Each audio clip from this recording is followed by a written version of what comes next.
ఒక దేశం ఒక ఎన్నిక అంశం మళ్లీ తెరపైకి వచ్చింది. దీనికి అవసరమైన బిల్లును ప్రభుత్వం సిద్ధం చేస్తున్నట్లు తెలుస్తోంది. లా కమిషన్ కూడా కొన్ని సూచనలు చేసే అవకాశం ఉంది. మన దేశంలో పార్లమెంట్ ఎన్నికలతో పాటు రాష్ట్రాల అసెంబ్లీలకు ఎన్నికలు నిర్వహించాలనే ప్రతిపాదన ఎన్డీఏ ప్రభుత్వంలో ఉంది. అయితే దీనిపై విపక్షాల నుంచి వ్యతిరేకత వ్యక్తమవుతోంది. కానీ మోడీ సర్కార్ ఈ విషయంలో పట్టుదలగా ముందుకు వెళుతోంది. ఒక దేశం ఒక ఎన్నిక అంశం సాధ్యాసాధ్యాల పరిశీలన కోసం మాజీ రాష్ట్రపతి రామ్నాథ్ కోవింద్ నేతృత్వంలో కమిటీని వేసింది ప్రభుత్వం. వివిధ అంశాలను పరిశీలించిన కమిటీ 18,626 పేజీల నివేదికను సిద్ధం చేసింది. దాన్ని రాష్ట్రపతి ద్రౌపది ముర్ముకు అందజేసింది.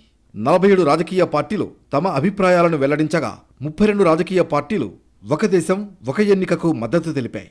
అయితే రాజ్యాంగంలో కనీసం 5 ఆర్టికల్స్ను సవరించాలని కమిటీ సూచించింది. ఈ ఎన్నికలకు ఉమ్మడిగా ఓటర్ల జాబితా ఉండాలని తెలిపింది.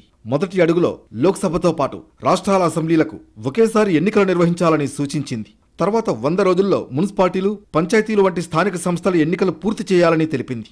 లా కమిషన్ కూడా ఒకే దేశం ఒకే ఎన్నికపై ప్రభుత్వానికి సూచనలు చేసే అవకాశం ఉంది. 2024 ఎన్నికల మేనిఫెస్టోలో ఒక దేశం ఒక ఎన్నిక అంశాన్ని చేర్చింది బీజేపీ. స్వాతంత్ర దినోత్సవ సందేశంలోనూ ప్రధాని నరేంద్ర మోడీ ఈ అంశాన్ని ప్రస్తావించారు. కాగా 2029 లోక్సభల నుంచే ఒక దేశం ఒక ఎన్నికల ప్రక్రియను ప్రారంభించాలని ప్రభుత్వం పట్టుదలగా ఉన్నట్లు తెలుస్తోంది.